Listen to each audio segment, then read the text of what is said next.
Ya, sepertinya kalau kita lihat dari pergerakan kemarin, emas memiliki kesempatan untuk naik lebih tinggi, tapi sayangnya dia gagal untuk memanfaatkan momentum bullish tersebut dan terhenti di 2658 lebih tepatnya ya. Dan kali ini kalau kita lihat dari pergerakan pagi tadi, dia tergelincir kembali sampai teritori 2620. Cuman pertanyaannya adalah apakah dia masih akan lanjut turun atau sudah saatnya dia rebound. Oke, kita lihat terlebih dulu dari US dollar ataupun US Treasury berikut ini. Seperti yang terlihat di sini, grafik menunjukkan candlestick dari US Treasury-nya ditutup dengan bearish ya teman-teman. Ini berarti sesuai dengan apa yang kita harapkan kemarin. Berarti ada tanda-tanda bahwa dia masih akan melanjutkan penurunan tersebut. Walaupun dengan demikian, ya istilahnya kalaupun penurunan mungkin maksimumnya adalah di zona 4,09%-an ya. Tapi untuk saat ini, kalau misalkan lihat dari pergerakannya yang relatif terbatas, saya khawatir gara-gara penutupan dari pasar obligasi kemungkinan akan membuat pergerakan pun relatif terbatas, terutama untuk US Treasury Yield ini ya. Jadi potensinya kelihatannya akan stagnan dan diharapkan dia sideways sampai 4, sekian persen ya. Ini berarti kurang lebih kita lihat ya posisinya adalah di kisaran 4,2. Oke, jadi 4,260 sampai ke 4,20%. Jadi kelihatannya akan relatif tipis. Sementara untuk spike ataupun kenaikan juga kemungkinan kita asumsikan dia juga tertahan di level 4,3%. Jadi sideways dan kita harapkan sampai nanti malam tidak terlalu volatile ya. Kalaupun iya, maka yang diharapkan adalah penurunan lebih drastis, lebih cepat, lebih baik, dan sehingga nanti malam kalaupun terjadi rebound tidak perlu khawatir karena kemungkinan sudah mulai terbatas terkait dengan ditutup lebih cepat. Kemudian kalau kita lihat dari US dollar sendiri, of course ini adalah negatif, jadi penurunan berlanjut dan sekarang sudah berada di bawah ataupun ya kita sebutnya ini lebih rendah daripada 23,6%. Jadi pada dasarnya karena memang dia tembus kembali 23,6%, berarti target berikutnya adalah 38,2%. Itu berarti di area 106,60-an atau 105 ya, lebih tepatnya. Jadi kalau lihat di sini 105,66. Nah, tapi catatannya teman-teman, bukan mustahil karena dia dibuka dengan gap up juga, berarti akan ada rebound terlebih dulu walaupun nanti diharapkan terbatas. Nah, nantinya kalau misalkan ini benar, maka yang kita harapkan berikutnya adalah akan ada momentum di mana dia akan rejection di zona resistennya sehingga nantinya kita akan bisa melirik ataupun mendapatkan peluang dari head and shoulder ya. Ini dengan catatannya, kalau betul-betul ternyata rebound ini persis dengan perkiraan kita, tertahan di sini, kemudian dia berbalik turun, sehingga kalau Anda perhatikan zona sisi kiri dengan sisi kanan itu akan berimbang dan atau bakal lebih rendah bagian kanannya, sehingga nantinya akan membentuk jalur head and shoulder. Dengan demikian nanti neckline-nya akan seperti demikian. Nah, ini akan kita gunakan alasan di hari berikutnya, entah di hari Jumat ataupun di hari Senin ya, karena kalau misalkan market libur sampai ke akhir pekan ataupun bahkan market cenderung bergerak terbatas dengan opsi bahwa kemungkinan investor global kecenderungannya juga akan memanfaatkan sisi libur panjang, maka kecenderungan untuk kenaikan US dollar pun bisa diharapkan terbatas. Nah, kalau lihat dari grafik keempatnya kurang lebih seperti ini teman-teman. Jadi ada level resisten, kemudian dia pull up sedikit seperti yang terlihat saat ini. Kemudian nanti kita harapkan di sini kenaikannya terbatas ataupun tertahan di 106,40 atau 50-an. Baru nantinya kita anjurkan ataupun harapkan ya dia lanjut dengan penurunan seperti ini. Nah, berarti fix ya, head and shoulder bisa terjadi kalau betul-betul terjadi rejection di zona 106,50-an. Oke, berarti kalau begitu kita lihat dari sisi pound sterlingnya menguntungkan dong ya. Karena posisi dari US dollar yang mengalami pelemahan, berarti kita sebaliknya. Kalau tadi kita harapkan ada head and shoulder, di sini justru kita mengharapkan inverse head and shoulder. Kenapa? Karena posisinya tertahan di zona resisten, lalu kemudian nanti atau yang sedang terlihat saat ini adalah correction.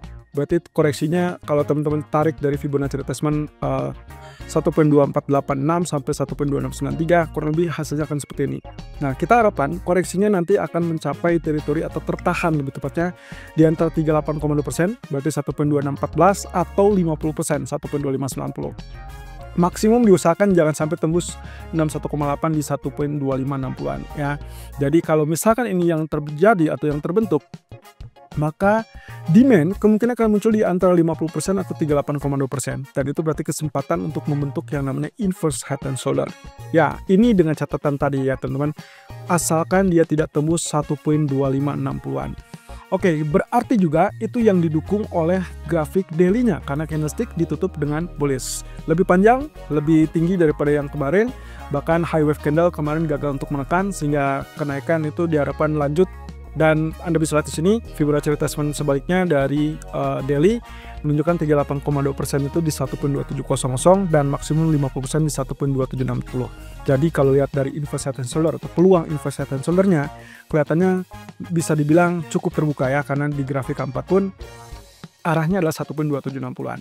Sementara untuk crude oil sendiri, sayangnya apa yang terjadi untuk crude oil ataupun gold nantinya itu kecenderungannya masih relatif tertahan di zona resisten. Jadi kita berharap jalur kenaikan ini hanya sesaat, kemudian nantinya dia akan lanjutkan atau dalam konfirmasi bearish kembali. Jadi spike ataupun rebound atau kita sebut dengan pullback, lalu kemudian dilanjutkan dengan penurunan sampai ke teritori 67 ataupun 66. Oke, berarti stop loss-nya ada di mana? Stop loss-nya sebaiknya dipasang di atas 69.40 teman-teman.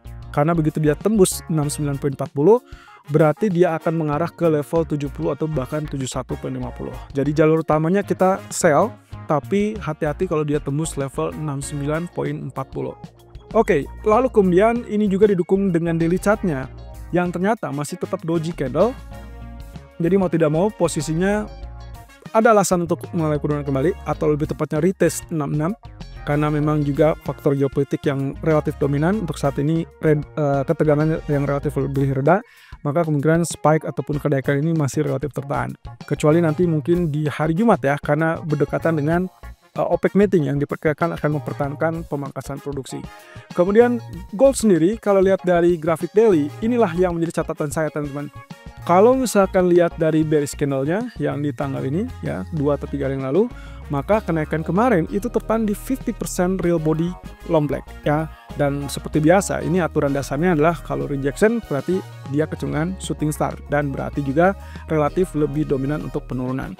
Nah, target saya untuk hari ini kalau tidak sentuh 2620 ya seperti yang tadi pagi, maka kecenderungannya kita akan mengincar areal 2605 kemarin atau bahkan cenderung turun di bawah 2600. Tapi mengingat dengan keterbatasan sesi Amerika karena libur Thanksgiving, maka kemungkinan penurunan bisa saja hanya terhenti di area 2605 sampai 2610.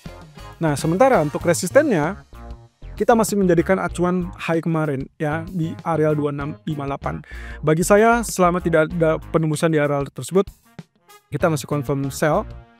Kalaupun terjadi penembusan, Anda mau switch strategi buy, saya lebih anjurkan Anda hati-hati karena kenaikannya akan relatif terbatas, yang kemungkinan akan tertahan di 2660 ataupun bahkan di 2665. Kalaupun terjadi kenaikan, terlihat di grafik K4-nya sepertinya tidak akan terlalu optimal ya, karena posisinya juga relatif tertahan di area MA200. Jadi kalaupun punya kesempatan untuk spike ataupun kenaikan, Anda hanya punya kesempatan di antara 2660 sampai 2670. Itu saja. Selebihnya dia akan kembali turun karena daily tetap menunjukkan rejection tadi. Nah, tapi ekstrem yang mungkin akan kita nantikan adalah kalau ternyata dia sudah turun sampai zona 2570. In case ternyata profit take-nya sangat gencar ataupun sangat kencang, maka hati-hati, segera exit dari posisi sell karena kemungkinan demand ataupun strong demand kemungkinan akan muncul di area 2570 ataupun 2575. Nah, dia satu kalau Anda lihat di sini, ini masih tetap menggambarkan proyeksi kita kemarin 1, 2, 3 dan yang terjadi kenaikan kemarin adalah wave keempat, sehingga yang terjadi untuk saat ini adalah menunggu terkait dengan wave kelima. Nah, wave 5 ini bisa mencapai di bawah 2605, ini adalah low dari wave ketiga, bisa sampai 2589 ataupun kurang lebih di area 2560-an. Tapi tadi yang catatannya adalah terkait dengan market Amerika yang close, maka diharapkan malam hari kemungkinan range-nya tidak akan terlalu besar.